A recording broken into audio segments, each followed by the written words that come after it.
This episode is brought to you by Tina's Vodka. Hi, my name's Katie Morgan. I'm with the Las Vegas Aces. I'm the creative director of storytelling, and this is Her Table. Now you see her. You are magnificent! Welcome to Her Table, the podcast that shines a spotlight on the badass women who are redefining the game. Join hosts Kate Foley and Megan Martinez as they unlock the secrets of success from the brightest female pioneers in the industry. What's up, everyone? Welcome back to Her Table. We are so excited to be in our third set in Las Vegas. We were at Summer League, and now we're here, and it is absolutely amazing. We are so excited to welcome in our guest today, Katie Morgan. She is the creative director for the Las Vegas Aces. I can't wait to see. I wonder if she brought her ring. They are two-time WNBA champions. She is responsible for the Aces versus Everybody campaign, which is spot on because they are killing the game, not only on the court, but off the court. Katie Morgan has worked with the Seattle Storm. She's worked in MLB. She actually interned starting at 26, I heard. So I want to know where she started and how she got where she is. So let's welcome Katie Morgan to Her Table. Katie, I'm so excited we have you here today. Welcome to our third edition of a set for Her Table.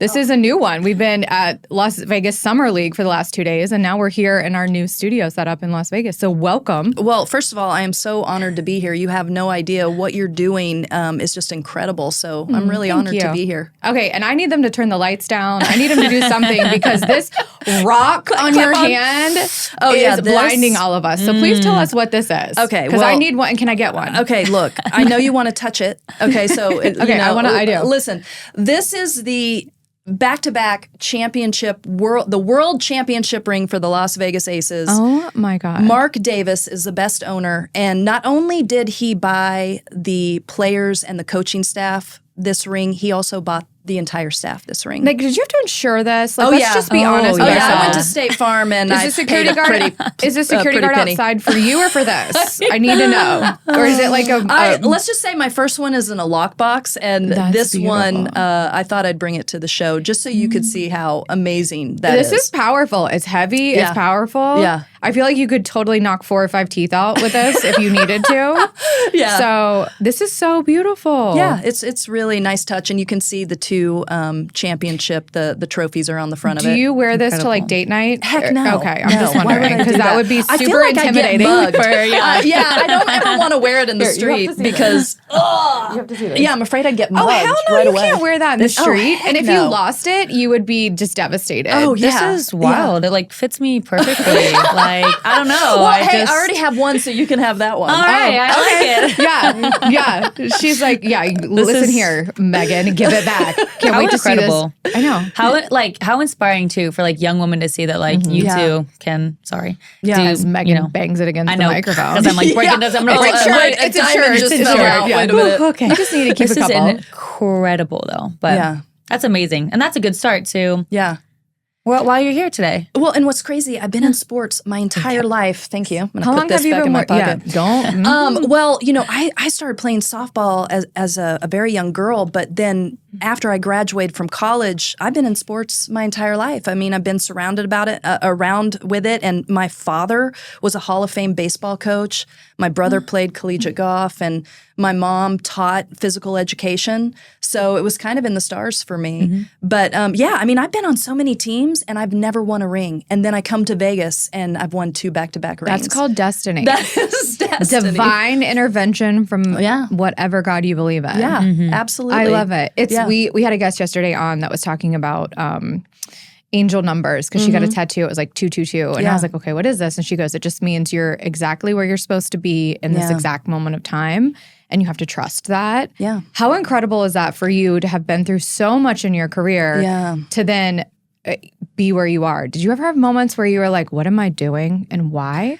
Yeah, I don't know. Like my angel numbers are 333. Ooh, what do those mean? Well, I'm not really sure. I just know that it's pretty freaking awesome. Did you pick them, or are those like actual? No. So what's crazy is people will tell you they'll see it on clocks, or they'll see it on license plates, or they'll see it on a billboard. And 1s are really spiritual, 3s are really spiritual. I think honestly, 3s are about creativity and being in your bag. And but yeah, I mean, it's crazy. I think a lot of people will tell you some of the elite athletes and the greats at what they do probably always dreamt about it.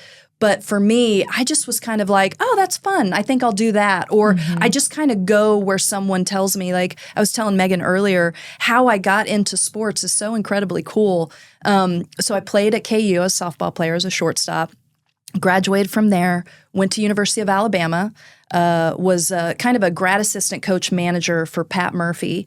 And I think I coached there for 3 years. We ended up going to the College World Series. And I just told Pat, I'm like, Pat, I'm done. I don't want to work with kids. I want to go. I want to get into film. I want to be a director. I'm going to go to LA. Now, meanwhile, I grew up. My mom was the first woman in Oklahoma to buy a camcorder and make a business out of it. So I was editing in junior high and high school.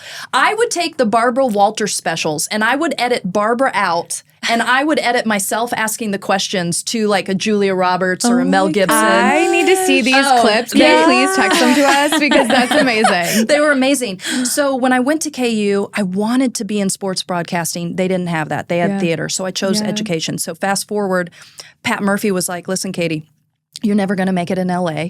You've never taken a class as a director. Why don't you... We'll call this friend of mine, Amy Leone. I love her to death. She was working for Dick Ebersol and NBC. She was a high exec. She's now with Fox Sports. She's the VP of talent.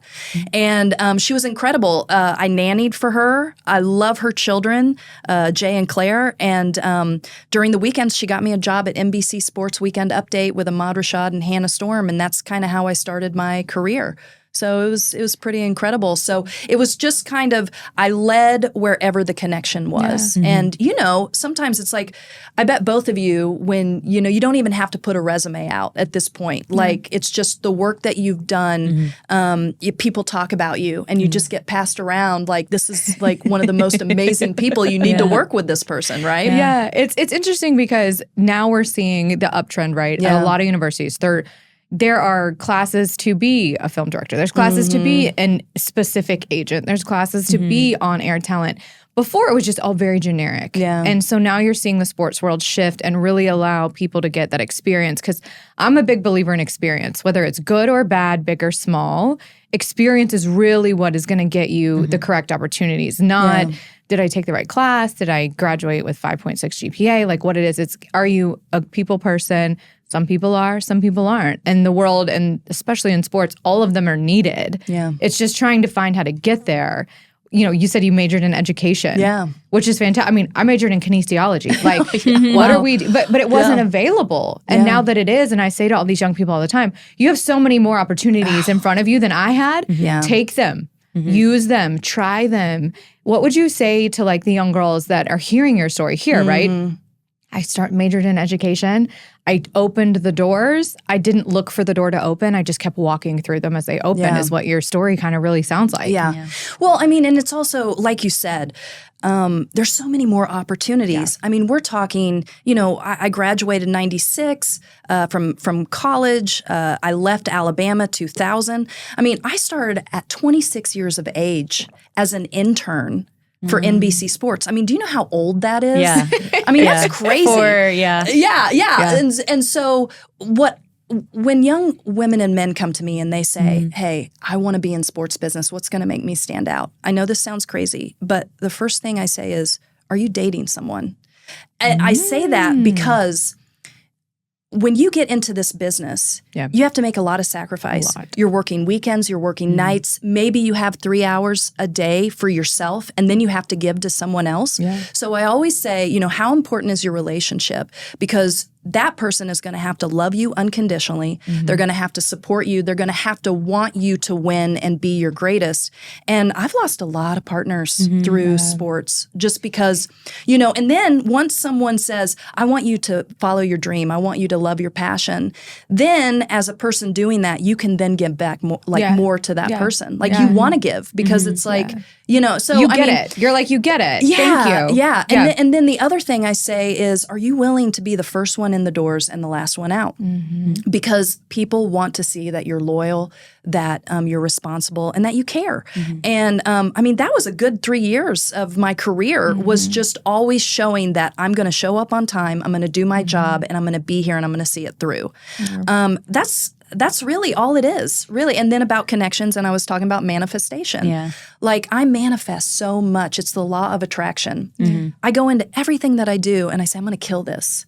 Like, who wouldn't want me? Do you know what I mean? Yeah. So, and I just believe in that. And so, and my mom and dad raised me that way. I mean, my mom is my biggest fan. She watches everything. It's probably why we have thousands of like YouTube clicks and Instagram clicks because old Lynn Morgan is in there, watch this. She'll put it on Facebook with her 50 she needs friends. to come watch live next time. We're going to have to do an episode 2 and have mom in here, which would be like living her best life. Yeah. Don't she would deny love your this. mother of that. Come on, we're bringing she her would in. love both of you. I mean, she would be in here. She's like, give me a recliner. Let's go. That's amazing. Well, your journey, we were talking about this earlier. You worked with the MLB, NBC. You worked in many different fields when it comes to sports.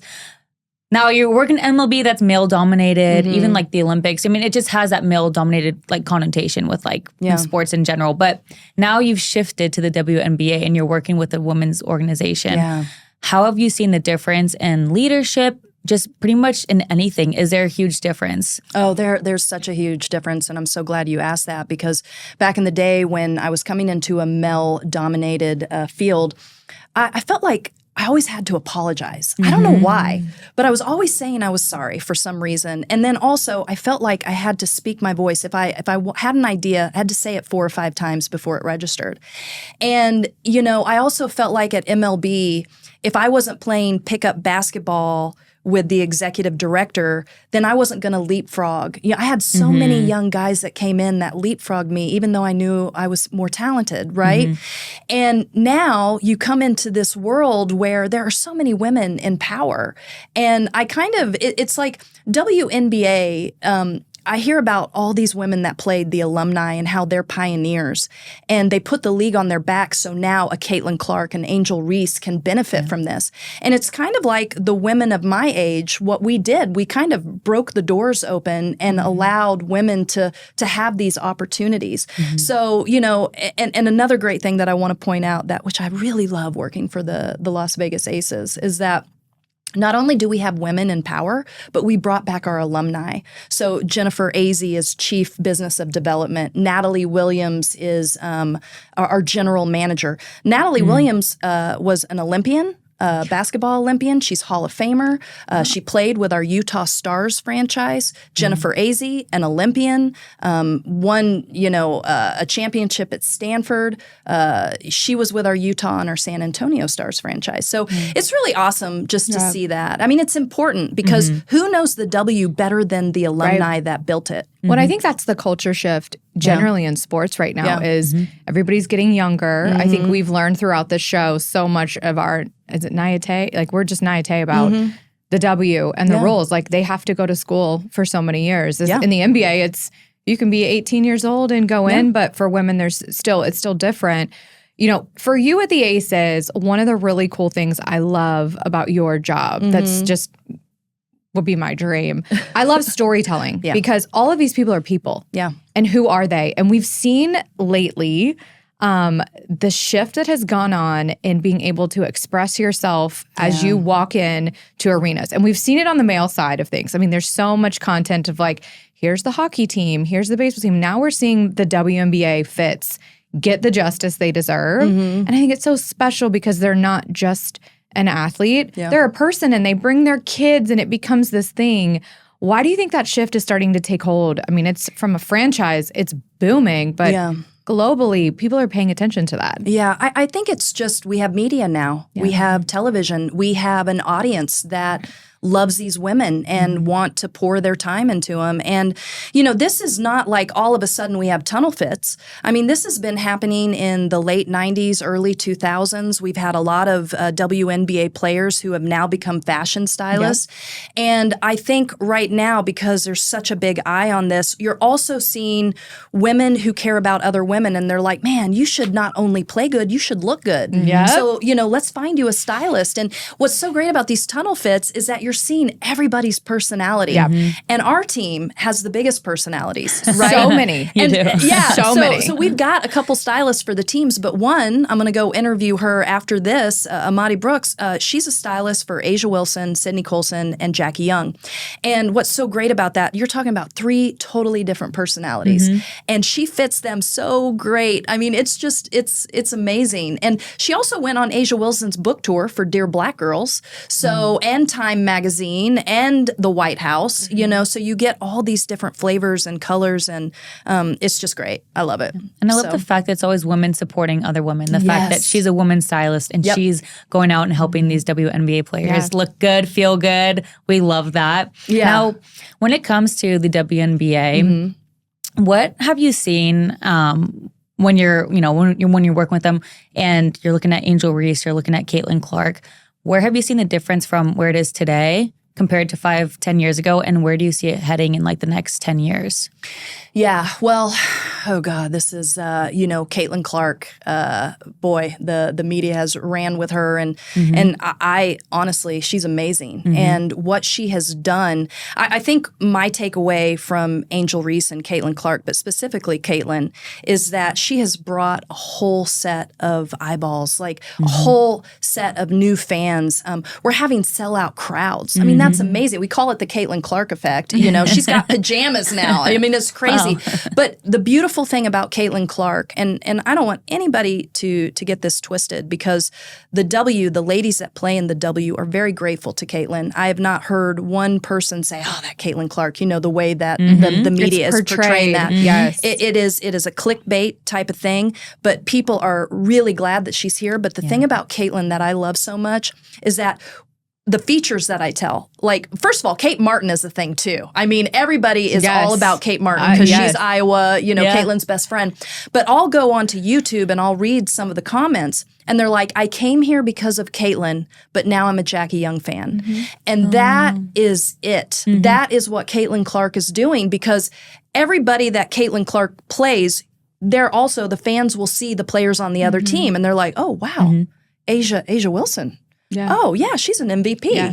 You know what I mean? Yeah. So it's so incredible that finally we have somebody that's going to put, you know, new fans into the seats. I love it. It's a win-win. It really is. We love seeing the like I saw a lot of articles on that women's basketball games are being sold out more than NBA games. And I'm just like, let's go. I'm here for it. I love it. So, well, I mean, even in college, I mean, you know, women's college games were outperforming the men's college games. So, I mean, the women are having a movement right now, whether it's in basketball, soccer, tennis, whatever. And I'm so glad that I'm here at this time. Do you think Team USA missed not having her on the Olympic team? You know, gosh, there's because I'm torn on it. I'll be honest with you. Yeah, I think get a lot it of people from are. visibility. Yeah. But I also get it on stature. So you're never going to get it right. But I do think that as you try and continue to grow the visibility for basketball, it was probably messaged wrong. Yeah.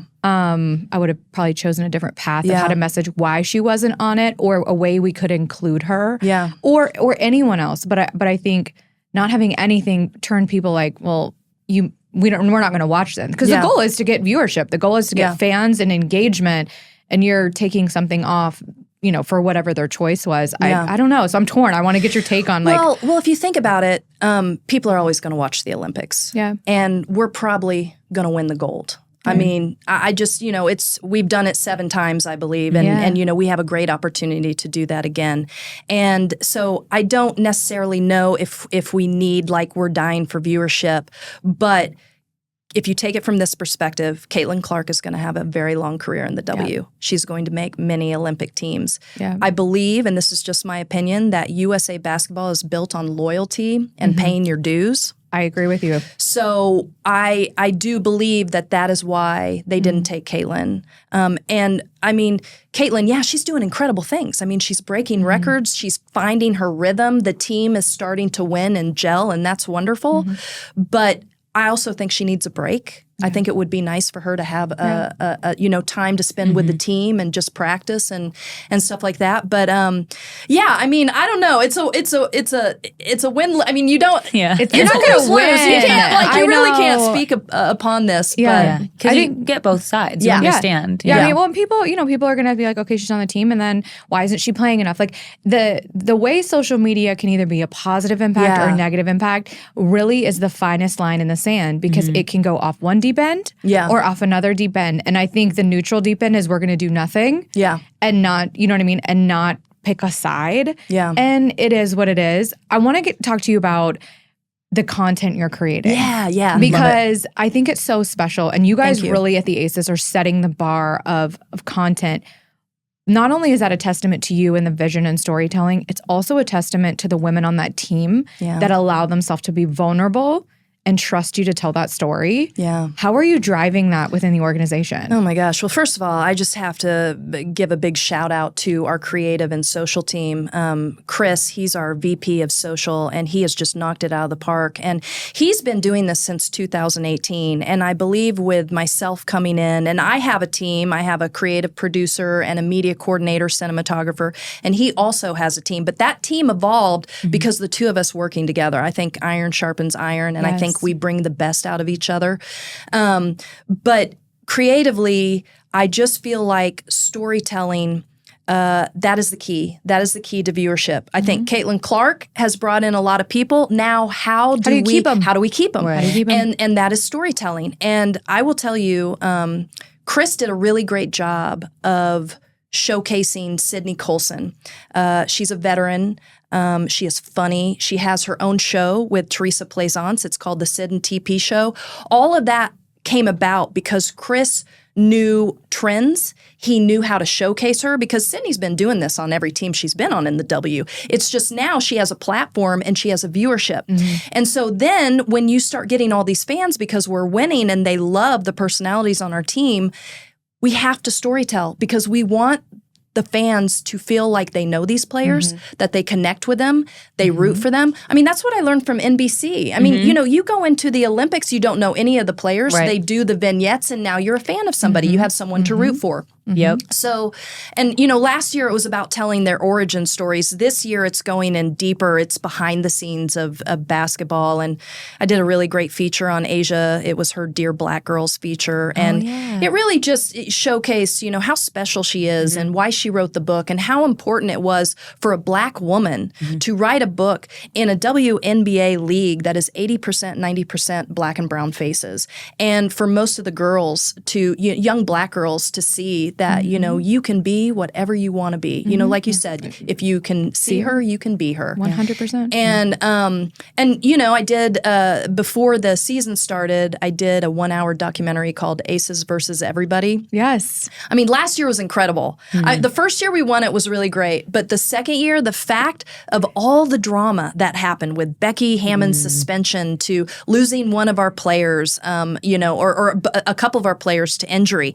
Then Game 4, going up against this amazing team, New York Liberty, we lose 2 of our starters. And we still pull it off. I mean, it was incredible. And we did that documentary. I mean, we've had 200,000 viewers that had a YouTube premiere. Yeah. People were on fire about it. That's just me 2.5 months sitting at a desk editing. Wild. Yeah, but I mean, I love storytelling. I love it too, because like the passion in your eyes when you're talking about it, and like it's such a rewarding thing that happens. Yeah. Excuse me.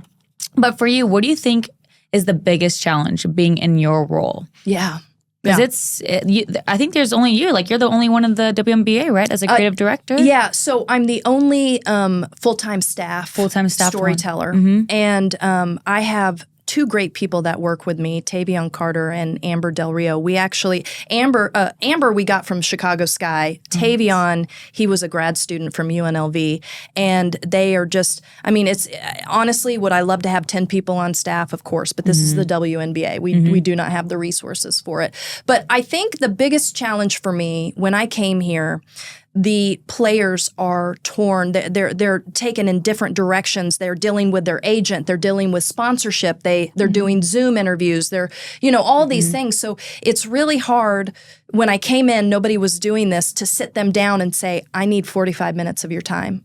They're like, they'll come in, they're like, okay, is this 10 minutes? I'm like, no, I'm doing a 15-minute feature on you. I need 45 minutes. I mean, 10 minutes is going to get me through 2 questions. Yes. And I think the buy-in, media does a really good job of like making them not trust you because, you know what I'm saying? Yes. I mean, we've got great media out there, but then we've got media that really twist their words. So the trust factor was so hard. And after year 1, once they saw what I was doing and how I have a heart for them and I'm going to protect them. And this is about empowering and elevating them. That's it. Yeah.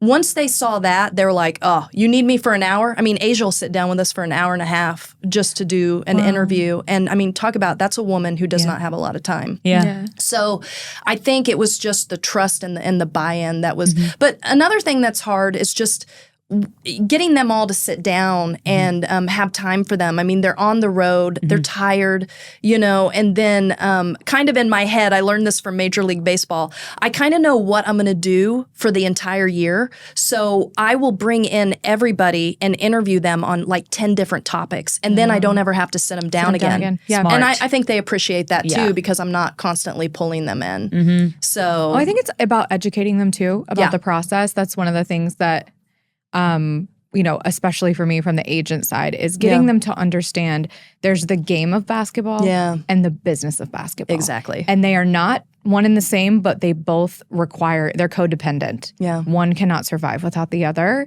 And getting them to understand, especially in heightened points in their career, that this is what it's going to take and what you're going to have to give. Yeah. And it's really hard. Some athletes are like, I don't care. I don't want to give. I don't want to talk. I don't want to nothing. And it's like, it's not what you signed up for. And you talked earlier about the sacrifices. I mean, this job, we say all the time, this job is like a whole relationship itself. Yeah. It is a commitment and you have to be willing to know. And if you're going to sign up for it, this is what it's going to take. Yeah. How do you, with your vets, and I think, we're going to need to have you back on the show. I know. But like, how do you get, I think it's interesting because in the W, you can get drafted and you can get cut within the same month, which is different than most male sports, which is you have guaranteed, non-guaranteed, things like that.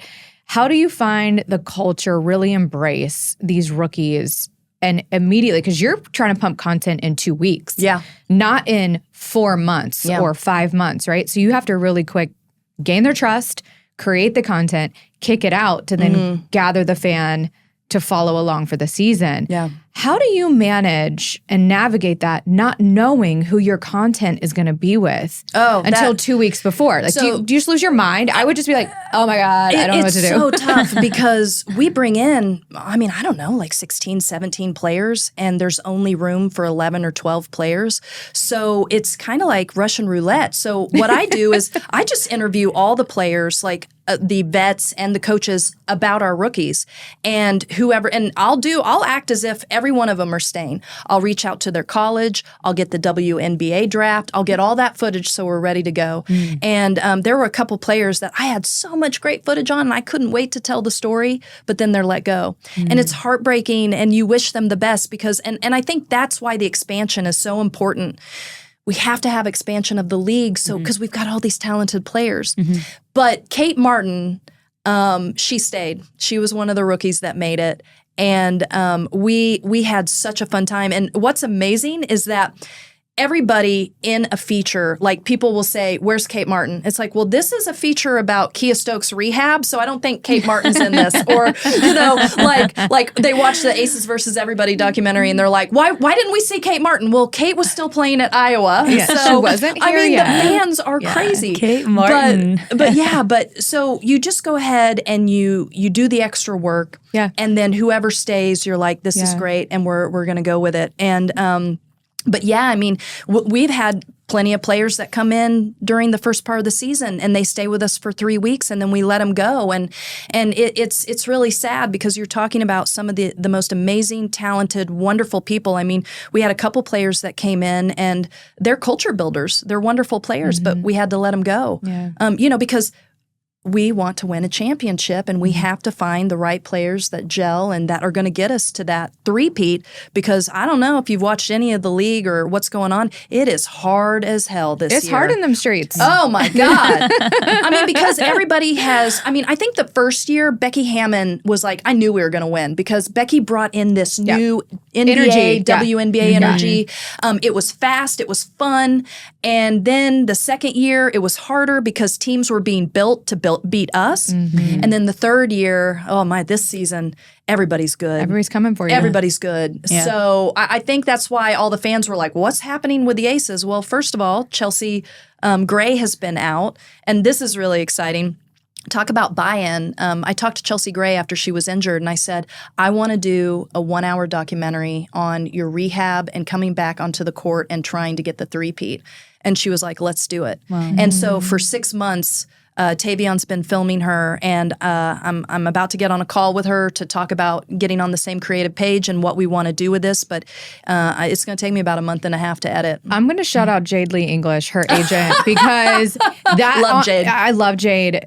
She gets it. She educates her players on what it's going to take. So there's no push and pull. There's no pushback from the player or the agent. She understands the business. And I think so many agents don't. And I think that's what helps build a really fantastic core player. Yeah. When they can respect the roles every single person has to play in order to make that franchise successful.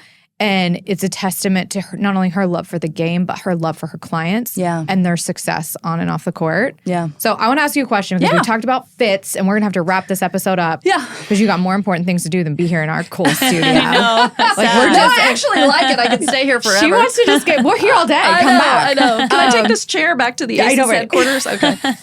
She's going to be like, I just want to sit here. I feel very productive. What is your fit for success? Because you're a powerful woman. Mm-hmm. You're in a space where you like to be behind the camera. We got you in front of the camera today.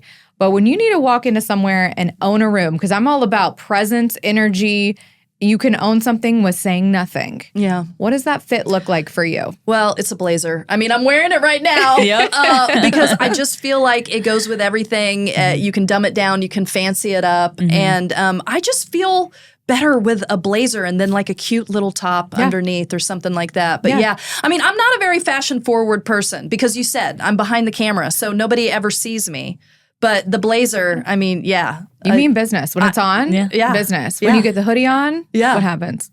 When I get ain't nobody want to see me with a hoodie. Okay, no, I never do hoodies. I'm gonna leave that with Becky Hammond. Becky can keep that. Okay, we're gonna have to ask Becky what's the secret. We're gonna have her on here and we're gonna say Katie wants to know what's the secret in this hoodie. We need to know. It's called Mudita. Mudita. Oh, it's a name. Yeah, it's a name for it. Is it the same one or like multiple colors? No. It's a joke. Mudita is about being happy for othher success, and so I told her that. She told the team that, and then the whole media ran with it. So, it's Mudita. Yeah, Hashtag Mudita. Love it. Maybe we'll have her on and we'll all wear exactly what she wears. Yeah. That would totally mind trip her. That'd be great. Like we're all okay, we're all looking like you. Tell us about Mudita. Why do we feel so good right now in this? Well, I'm so excited because Good American, our partner, is going to have you come over to the store. They are all about, they just launched a campaign with Angel Reese. They have a 36-inch inseam, which is beautiful for all these long-legged beauties. Tall girls. Mm-hmm. Tall girls. But they're everything in between. But they have some fantastic blazers and some fantastic denim. So we're going to send you over to the store and let you get fit for success over there. And we expect you to post. And because you don't post a picture because I want to see this new fit for success. Yes. So it better be that powerful moment. We're going to be like, we did that. Kate and Megan did that. That'll be the only time, okay? It will be you. All the credit goes to you. No, please. We're just here. I'm so happy you're on the show. You are fantastic. You are just an amazing energy. You've brought the tone up for me today. Thanks. But I love your passion for storytelling because it is truly an underserved talent in this world. I would say YouTube was a place where videos went to die, but now we have resurrected YouTube. Yes. So definitely go to Las Vegas Aces YouTube and all our stories are on there and you can support us. And then, of course, we have the great Instagram account and, of course, Twitter and all that stuff. So I can't wait for her. I feel like she's going to have some new EPs. Yeah. I think it would be really cool to have your Vets EP or Rookie. Oh, yes. That would be kind of cool to teach that because so many people want to Yeah. Everybody thinks they're a content creator, but when you get your rookies, let a vet EP it. Yeah. And that way they can learn about them too, but it's also like that mentor thing. But they also get to learn your business because people need to know how hard it is to do your job. It's not easy, girl. It's hard. I mean, we do a show called In the Paint. I promise I'll wrap this up. We do a show called In the Paint. It's a 30-minute kind of specialty show on Fox and Silver State. And I literally stayed up 24 hours to make sure that got to air. I mean, 24 hours editing. Yeah. So, I mean, it's crazy. People, when they don't see you, they're like, oh, way to show up at work. It's like, well, yeah. But you don't know how much time it takes. I was kind of editing for 24 hours. You should totally just vlog yourself. And when next time someone says that to you, just send them 24 hours of clips and be like, when you're bored, here you go. Just because you think I do nothing, enjoy that. Right. Okay, we want our fans to get to know a little bit about you. So Tina, and we're going to send you home with some Tina's vodka. So when you're editing for 24 hours. Oh, yeah. I'll just put myself right out. You know, just when it's done, that can be it's your goal. I get done and then I get Tina's. We're going to have you answer the Tina's question of the day. Okay. No promises what's in here. Oh, gosh, I hope I don't get that one question. I like them. Oh, wait a minute. You're going to have to read it because I don't have my glasses. Oh, gosh. Okay. Well, then you're really trusting me that what I'm going to ask you is on here. Better be a good one. Okay. This is a cheating one because I read it. So. That one wasn't good enough? No, it wasn't deep enough. Oh, okay. Oh. I want it to be deeper. Okay. Do you prefer to cook at home or to eat out, and why? Oh, cook at home because I'm 50. I mean, it's my health, okay? Like I want to live till I'm like 80 or 85. I want to tell as many stories as possible. I think cooking in is I just love doing it. When you're sitting at a desk all day editing, and it's like I have my dog here. The dog breaks it up. It allows me to go on dog walks, and then cooking to me is like meditation. So it's mindless. That's what I say. I follow the directions. Yes. And I do what I'm supposed to do. I don't have to think. Literally, you have to think, but you don't. Yeah. You just do it. And then it's like, it came out and you feel like, I can do that too. What are you cooking now? I'm killing it in the kitchen. I'm doing empanadas. I'm doing salmon Caesar salads. I'm doing perfect. Does tomorrow night work for you? We'll just come over. We'll bring the Tina's vodka and we'll make the drinks. You make the food. And then you can bring all those questions and then we can just answer every one of them. That could be a fun night. We could do a total episode of just Q&A. It's like quick fire questions. Yeah. But seriously, Megan, Kate, thank you so much. I really appreciate you having me. Thanks for coming on the front of the camera for us today because you should be on it more. You're privileged. Fabulous. Yes. You're glowing right now. Thank you. Glowing. I had amazing hair and makeup, and I feel really good about it. So I never do that for myself. So thank you for bringing them on. You know what? It's funny. We say that all the time, that in sports as women, we forget sometimes. And I always say, like, self-care, whatever that is, if that's your nails, your hair, your makeup, your whatever, do it. Because if you look good, you feel good, you play good, you pay good. Yeah. You know what I mean? Ooh, I like that. I know. I'm gonna No, that's Deion Sanders. Isn't that Deion Sanders? That could be. Yeah, work good. Yeah, work. It's like play hard, like look good, feel good. Wow, a man play said good. I that. don't know. Yeah. Deion Sanders, though. Okay. No, that's fine. I'm going to take Shout out it. Deion Sanders. Thank you, Deion Sanders, for making my mantra today. I like that. No, but thank you so much for coming on. You're an amazing human. I can't wait to have you back on. Awesome. We're going to come pop into your studio one Please day. do. We can do one from the studio. Yes, that'd Done. be really cool. Done. All right. Done. Okay. Sounds good. Thank you so much, Katie. Thanks. Appreciate it.